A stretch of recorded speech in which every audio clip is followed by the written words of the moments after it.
Bonjour, j'espère que les fans de Détective Conan savent que son 26e film vient d'être projeté sur les écrans des cinémas français grâce à Eurozoom.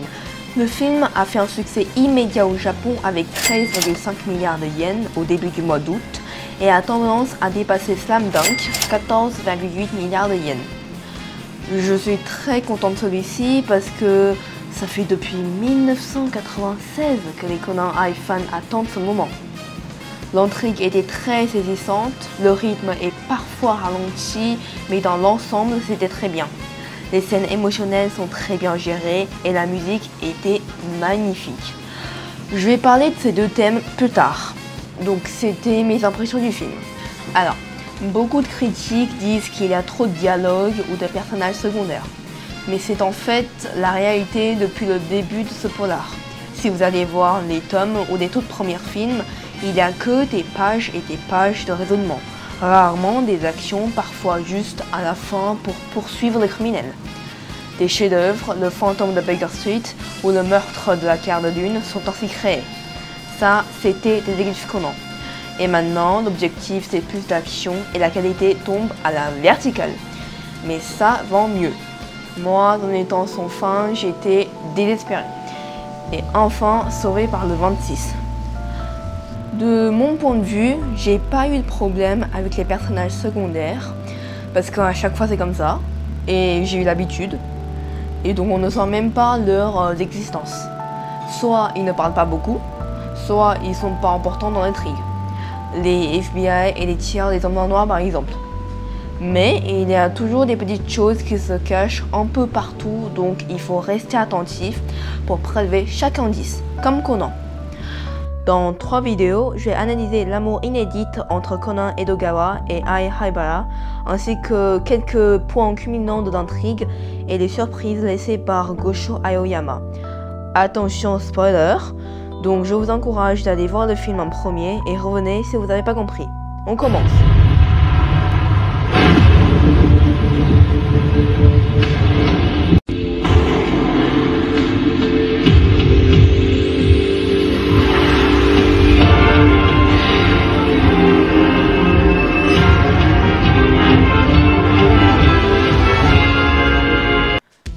Tout d'abord, la défaillance du radar d'Ai Haibara envers Belmont.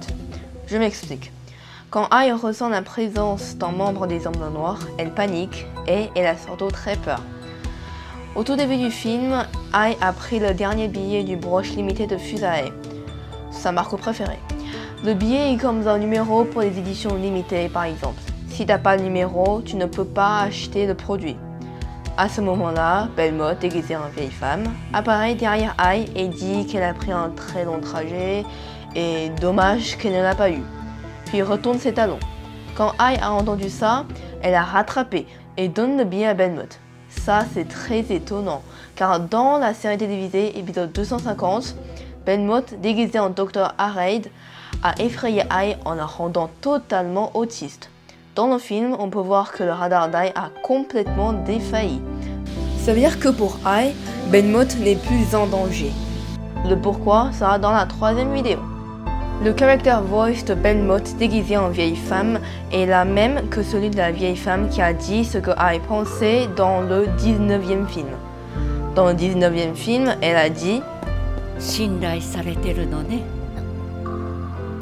私たちはおばあさんが考えてるような仲じゃ。いいえ。あなたは70年前の私と同じ目をしている。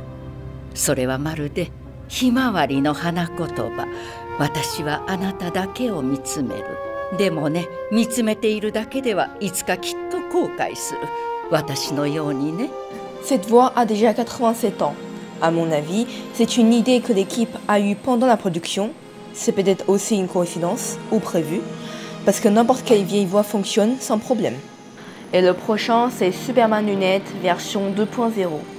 Cette fois-ci, l'initiative a radicalement changé par rapport à la dernière fois. Juste une petite anecdote sur les noms des places. L'hôtel Hyde City vient de Hyde Park, situé près de la résidence de Sherlock Holmes, et Baker, où habitent Conan et ses compagnons, vient justement de Baker Street. Donc revenons à l'hôtel Hyde City, où Ai a ressenti la présence de Bisco et de Belmont. Paniqué, il cherche une certaine sécurité. Conan a aperçu ce besoin, l'accorde en lui donnant ses lunettes et la rassure. Dans la scène du film, Ai n'a montré aucun signe de stress. Contrairement à elle, après quelques secondes de réflexion, Conan lui donne ses lunettes. Comment éviter d'être reconnu par ce magnifique système de reconnaissance faciale? Même s'il sait que les lunettes ne vont pas servir à grand chose, mais c'est surtout rassurer lui-même. Là, c'est Conan qui panique. De plus, une échange des lunettes de réserve. Puis, par les bouches de Conan et d'Ai, l'auteur nous confirme leurs amulettes. Ai les a portées durant toute la partie culminante de l'intrigue. Le fait qu'Ai porte les lunettes de Conan laisse au public une forte impression qu'elle est l'autre protagoniste principale du film.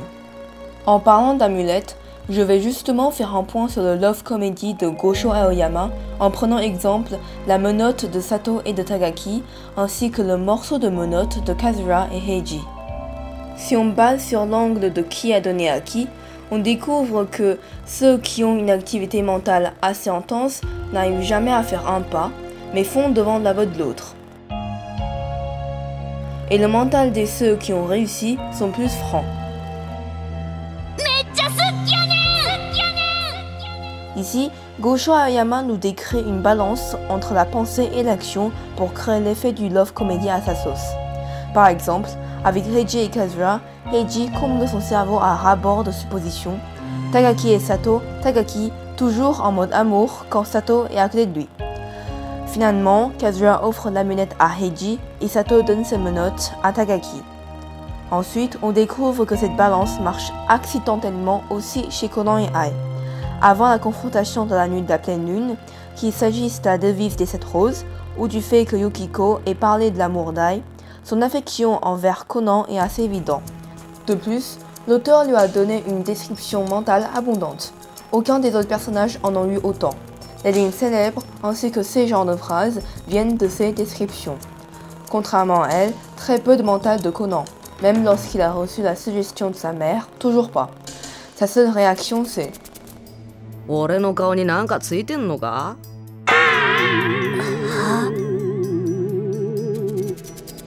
De 1, ça montre que la deuxième supposition de Yukiko est correcte, et de 2, pour montrer que Conan a bien entendu ce qu'a dit sa mère, et c'est tout ce qui compte. Enfin, dans le 26, Conan donne ses lunettes amulettes à Ai. Vous voyez, ça colle parfaitement. Après l'échange, tout le monde rentre à l'hôtel, et Ai s'est fait attraper pour la deuxième fois. La première fois par Pisco sous exactement les mêmes conditions. Voilà donc, j'étais pas du tout étonné. Puis Conan l'a ressenti immédiatement. À mon avis, il a su justement par les lunettes. Dans l'épisode de la confrontation sous la pleine lune, c'est grâce aux lunettes qu'Ai a retrouvé Conan, et là, toujours grâce aux lunettes que Conan a ressenti Ai en danger. Quelle est l'importance des lunettes pour Conan? C'est devenu son symbole. Comme le bouclier de Captain America qui symbolise le cœur du héros, les lunettes de Conan symbolisent aussi l'essence, l'idée et les retournements de l'histoire. Pour Ran ou les autres qui ne connaissent pas son vraie identité, les lunettes est une dissimulation. Pour Conan, c'est un outil pour résoudre les crimes. Pour Ai seulement, c'est un objet qu'il a relié avec Conan pendant la confrontation. C'est la sensation de sécurité que ce garçon lui a donnée. Ensuite, c'est la chasse du falaise. Les scènes du skate étaient impressionnantes. Cette chasse fait aussi référence à l'épisode 250 quand Conan sauve Ai dans le bus. Les actions ici étaient tout aussi fluides qu'auparavant. Ensuite, il entend un sous-marin, puis le voit, choqué. Cette scène de l'apparition du sous-marin me fait penser au tout début, lorsque Conan et Ai combattaient l'organisation en gigantesque et mystérieux sous-marin. Elle peut les tuer juste en bougeant ce petit doigt. Ma peur d'enfance envers Gin Vodka revient. Quand on stressait et se demandait où est Ai, cet énorme sous-marin surgit devant nous, accompagnant des effets sonores des vagues du cinéma. On tremble avec. Ensuite, changement de scène par le point de vue de Conan, emporté par les vagues.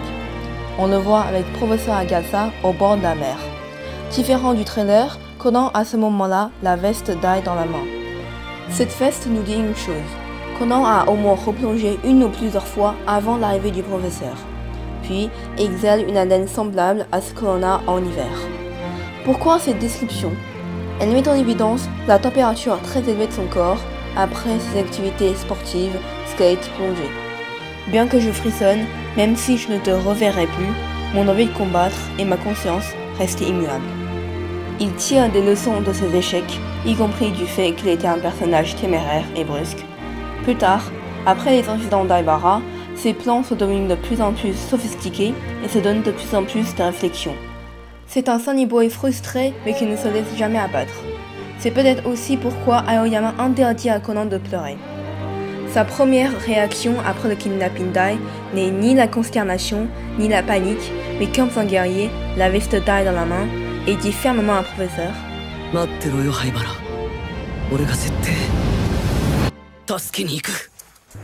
Ok, ce sera tout pour aujourd'hui.